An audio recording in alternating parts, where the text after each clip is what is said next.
gentlemen, it's certainly been a pleasure talking with you tonight and learning about your process, learning about the songs, learning about how you choose your instruments. And there's a couple more songs that we want to talk about. And one is this delightful little ditty called The Board of Education. And I see it as a song as an ode to corporal punishment. Yeah, that's exactly what it was, or what it is.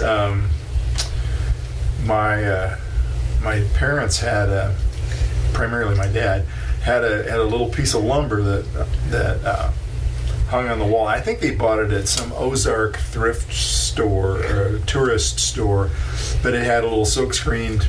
There's a picture on the side of it of a dad holding a paddle and two young lads sort of bent over, and the little accent lines coming off the rear ends, and a board of education, and it had a hole drilled in where the handle is, and it was hanging on the wall in our house, and was used occasionally, but it was mostly kind of the threat of it there was pretty effective. So it's kind of an ode to my dad, who's still living and going strong. And what's neat is when Mick's dad comes out to a live show, we always make sure to play it. Well, good. It's his favorite song. And I've seen a great smile come over his face when he does that. And again, I love the instrumentation of it. I love the sentiment. It's just good work. Thank you. Thanks. You're very, very welcome. And one of the other songs on there is, again, we're going back to the urban feel. I wouldn't have it any other way. Oh, yeah. Are you channeling Louis Armstrong in that? Oh, definitely an influence. There's definitely a New Orleans influence again, like Phone Tag Blues also. Well, I feel, I don't want to use the word sophisticated, but maybe a little more swing involved in that, or not quite as the down home, shall we say? Yeah. And another influence on me, I've always loved Leon Redbone, and Leon mines that rich New Orleans tradition, and so there's a little bit of Leon in that song, and it's about a guy who he's had a relationship and it's over, and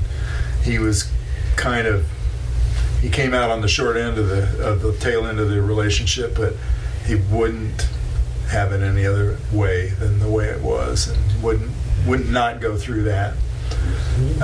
So I think there's sort of a hopeful bend to that a little bit. No dismemberment in this song whatsoever. But some nice clarinet. Oh yeah. Yeah, that's one that I enjoy playing. There's a clarinet solo on it, and then round about midway in the piece, Mick plays clarinet. I also add in on trombone and tuba. It's almost as if midway through the piece, there's almost a second line ensemble that makes a brief appearance. It's really... Yeah, and John wrote the parts for that and arranged that part of it, and taught me what to play on the cornet, and gave me some music to read, which is always for me as a guitar player is enough to make me freeze. Well, there need to be these little dots on there that where you put your fingers, pictures. That's what we need. Well, Tony, I've always been impressed with the book that you carry along with you. Ladies and gentlemen, it is easily 5 or 6 inches thick, and it has your arrangements in there or reminders. Mostly charts and pictures to amuse myself while playing. Some of the songs don't need charts for, but I just like to have something interesting to look at. And for some of them, it does have notes about the songs, because one of the things about these songs is they are not a piece of cake.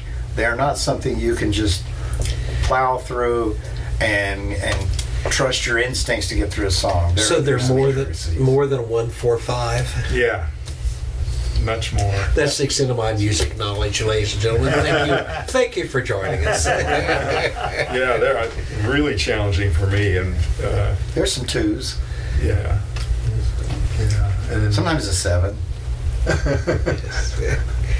Now, and I just love those little embellishments that you put on, well, all the instruments, for you on your stringed instruments, or it might be a harmonica. Just some great things. See, I've heard them both amplified and in an acoustic setting. They're two different kinds of gigs, but they both work very well. it's a lot of fun to play.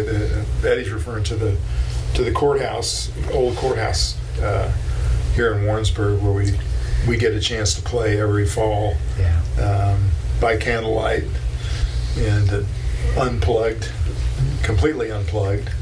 Yeah. But no less no. instruments. No, it's a wonderful opportunity. Well, and you've been entertaining people for a while. I know you all have side gigs. Last I knew, Tony, you were in 137 bands. Is that correct? I've cut down to 136 this year. Okay, is where we do good. Well, you play in a multiple of genres, but there is one important question I think people would like me to ask and would like answered. You've sung in other bands. Will you ever sing in Luehrman, Shaffer Check, or are you contemplating singing in this group? Yes. Okay, good. Good. And ladies and gentlemen, that'll be the next CD. And that will also be the one that features John on the concertina, which I've been looking forward to for quite a number of years now. I've heard the show with the concertina before. The most confusing instrument in the world, ladies and gentlemen. Actually, he does play the concertina on here. Yeah. Oh, he does? One Yes. song. The La Vie est Bonne. And I could see that. I wouldn't, actually now I hear that in retrospect. Just some offbeat chords on the concertina to kind of help drive that rhythm along. Well, you certainly succeed with it, my friend. Well, that was my dad's instrument, so one day I have to learn how to really play it.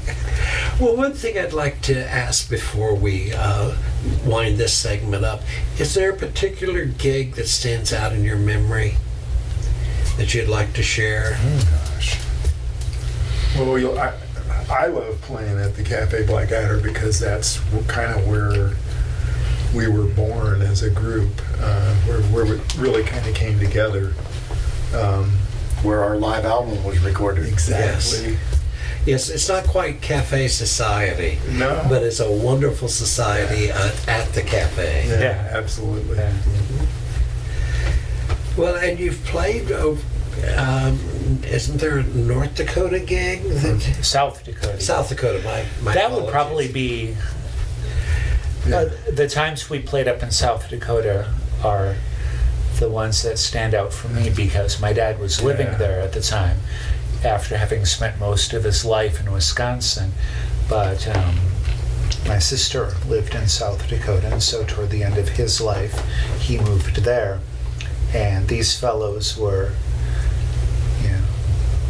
just Road trip. remarkably generous in joining me 2 or 3 different times in making the trip up from Missouri to South Dakota to play music, in large part so my dad could hear the trio live. And I can never thank these fellows enough for that, and that experience is something I know I'll always remember. So I think for me personally, I would say those are the jobs that I remember the clearest. How about for you, Tony? Well, the one in South Dakota, Vermilion, stands out to me. What John didn't mention is that part of this going up there and playing so his family could hear us was we were in the performance series at the National Music Museum, which is, just incredible. That's pretty groovy. And up there, just wandering through there and looking at all the instruments. There's a Stradivarius guitar. I didn't even know he made guitars until I saw one. And the D'Angelico shop has been reassembled in this museum. It is an extraordinary place.